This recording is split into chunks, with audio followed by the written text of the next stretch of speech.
Yon, good morning mga kaibon. Punta tayo sa ano ngayon? JMB. Angeles Pet Market, no. Kaka-release lang ng mga kalapati natin kaya may oras pa tayo para pumunta doon. Tara, samahan niyo ako.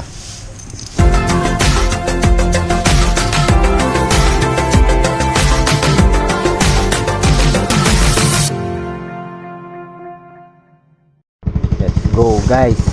Silip lang tayo sandali. Time check 8:43, no.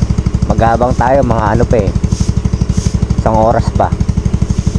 Ayun, tara, silip muna tayo dun sa GMB.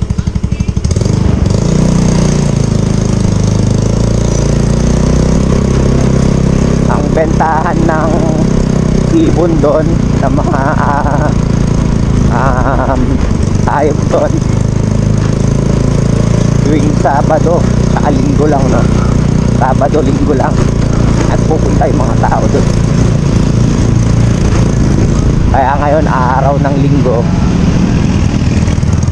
pupunta tayo doon ngayon para magtingin ng mga ibon.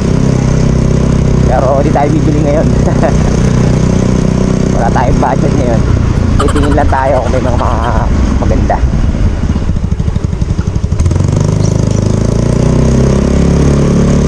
Siguro mga lang ngayon,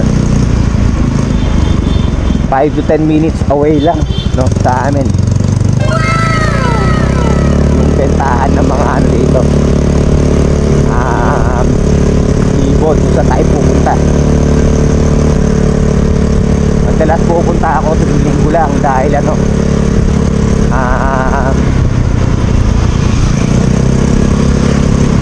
walang traffic dito. Saka mas maganda pumunta ng Linggo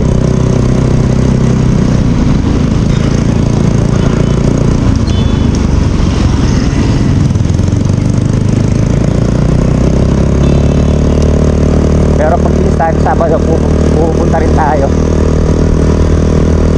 Pero madalas talaga Linggo ako pupunta. Medyo maaga pa kaya sigurado maraming tao.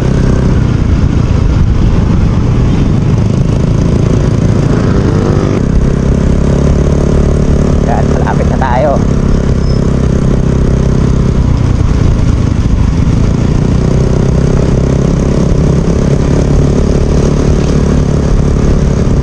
Yun, nakikita ko na dito. Daming nakapark.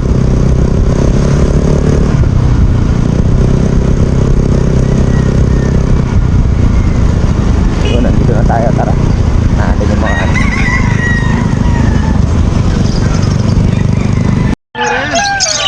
Wala po. Ha?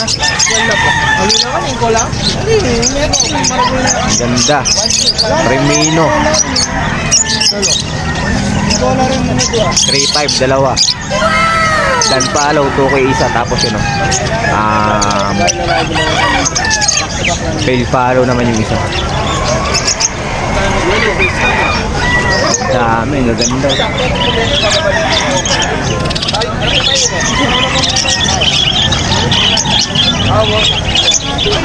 Hindi nga ako, Bres. Ano nga nangyari na ito metal sa iyo? Kaya ako yung pakinggan. Ikaw na yun. Alikakyan. Wala ka ni. Nakakyan yan. Eh, kayo. Nakakyan. Magkano po dito magkano po pares dyan? Sa Pilipino kaya albino po. 500. 500? Pero yung kahit lang, 800 po. Yung Ago?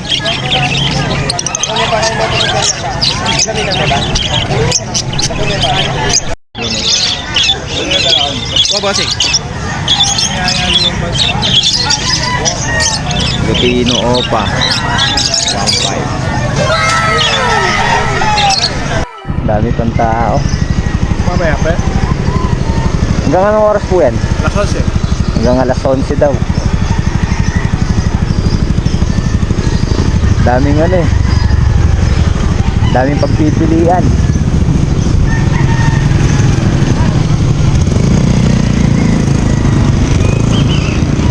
Daming taba. Kaya lang, oras na, mag-aabang na tayo ng kalapate. Doon na tayo pumunta sa isang pwesto kanina eh. Tapos napabili tayo ng ibon. Eto, papakita ko sa inyo mamaya yung ibon, no, nandito. Napasubo na naman tayo. Grabe. Ang mura ng mga ibon dito. So yun, tara, uwi na tayo.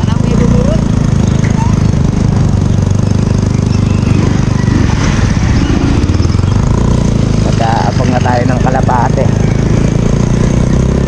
A few moments later. So yun guys, nandito na tayo sa bahay, no? Dito sa aviary natin. Ito yung nabili nating ibon.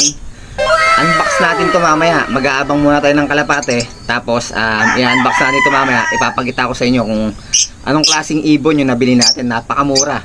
Sa halagang 350 pesos. Nakuha natin tong ibon na to. Napakamura guys. Yun. Mamaya abangan nyo. Unbox natin to. A few moments later. Nakabalik na tayo dito guys, no? So yun doon, no? Puro manok, ang dami. Daming mga sabongero dito, puro manok doon.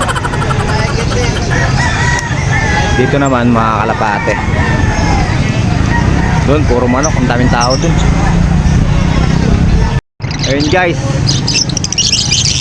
Eto, nandito pa rin yung mga ibon, no? 600 ang pares. Ganda na ito, Bayo Ewing Parblo Opaline. Yung tail palo, hindi pa na nabibili. Tsaka ito.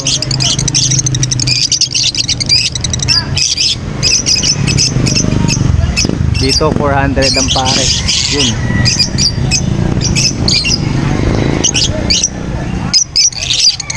Mga green Opaline.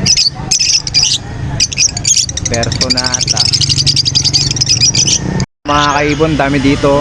Mga green Personata. Magkano pares dito, boss? 500 pare. Yun, napakamura. 500 lang daw yung pares. Kahit saan dyan, boss, no? Dito 1.5. Sa kakatail daw, 1.5. Personata, ang ganda. Mas yung lalaki yun. Green Personata. Yung binigay ko. Sayang. Ito. May budget tayo. Kuha tayo ng Green Personata dito. Kaya lang, wala na tayong budget. Disino yata yun.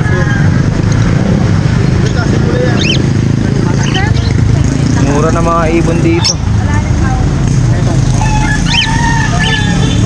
500 ang pares, no? Nakakatawad ka pa. Yung mga Green Personata yung type natin eh. Eto pa, ang dami pa dito mga kaibon, no? Green Pastel Opaline. Mga Opaline Perso.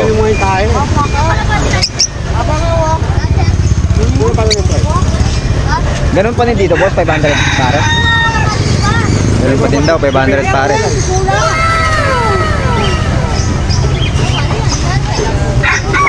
Gaganda. Ito mga kalapatids, 100 kada isa. Mga kalapate.